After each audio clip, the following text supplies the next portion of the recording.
Okay, let's jump right in. Today we are doing a deep dive into Herdman London, that online fashion retailer you might have seen advertised. Right, they've got a pretty slick online presence, lots of ads. Exactly. And our mission here is to figure out if those big discounts they advertise, like 70%, 80% off, are they actually stylish bargains, or is it maybe more of a risk for you, the shopper? Well, the first impression is definitely tempting. The website looks great, very polished. Yeah, it really does. It talks about timeless, minimalist fashion inspired by the dynamic spirit of Merrick, whatever that means exactly. Some fancy marketing jargon there. Pretty much. But they show lovely-looking dresses, loafers, sets, and they make some strong claims, too. Like the free shipping. Yeah, free UK shipping via DHL if you order before 11 p.m.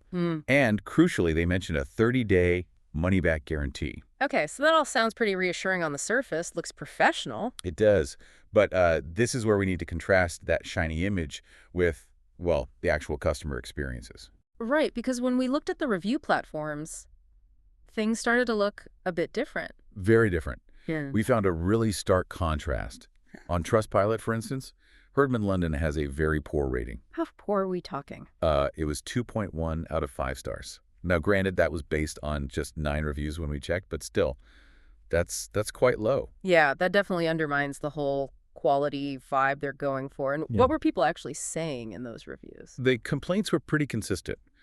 Things like really poor quality clothes when they arrive. Like falling apart. Seams coming undone, cheap-feeling fabric, that sort of thing. Yeah. Also, big issues with sizing stuff, just not matching the charts or typical sizes. And looking nothing like the photos on the website, I bet. That came up, too. You see this beautiful dress online, and what arrives is, well, not that. Okay, so quality and sizing are off. But what about that 30-day money-back guarantee? People just return it, right? Well, that's where it gets, let's say, interesting, or maybe frustrating for the customer. We found reports describing what really sounds like a trap. A trap? How so? Didn't they promise money back? They did, but the process seems designed to stop you getting a full cash refund easily. There was this one review, quite detailed actually. Go on. The customer tried to return an item because it wasn't as described poor quality, basically. Instead of just processing the refund, the company apparently offered a 50% off voucher for a future purchase. So store credit, not cash back. Exactly. And when the customer pushed for the actual refund they were promised, Let me guess.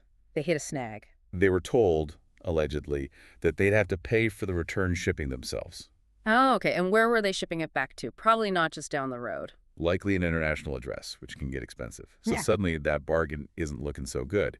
You either keep something you don't want, except a voucher you might not use, or pay potentially high shipping costs just to get your money back. That completely eats into any savings or even costs you money. It feels like a deliberate hurdle. It does seem that way.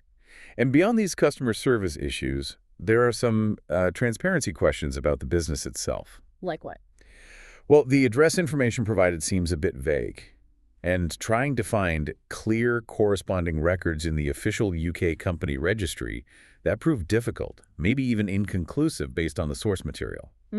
So it's hard to pin down who or where they officially are. What's the risk there for a customer?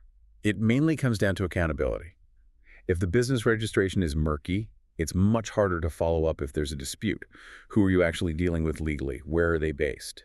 It makes pursuing a claim much more complicated. Right, I see. So connecting the dots here, we've got these huge discounts, like 70, 80% off. Which often screams too good to be true.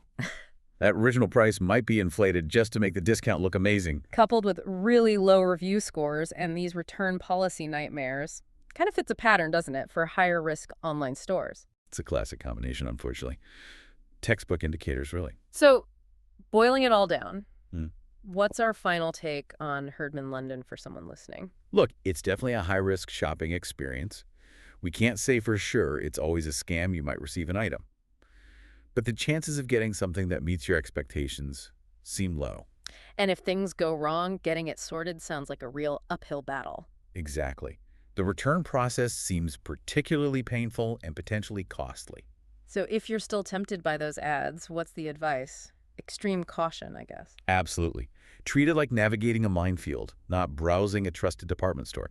If you do decide to buy. Check the size charts like your life depends on it. Yes. Yeah. meticulously. Measure yourself compared to their specific garment measurements, not just small or medium. And when it arrives. Inspect it immediately. Check the fabric, the seams, everything. Don't just hang it up. And critically, before you even click buy, read that return policy very, very carefully. Specifically looking for who pays return shipping. Yes, and check for any hidden fees, like restocking fees. Understand exactly what you're getting into if it doesn't work out. It really comes down to that fundamental question for online shopping, doesn't it? It does. When you see a deal that looks incredible, you have to ask yourself, is this genuinely too good to pass up? Or is it actually, well, just too good to be reliable? That's the lens you need today.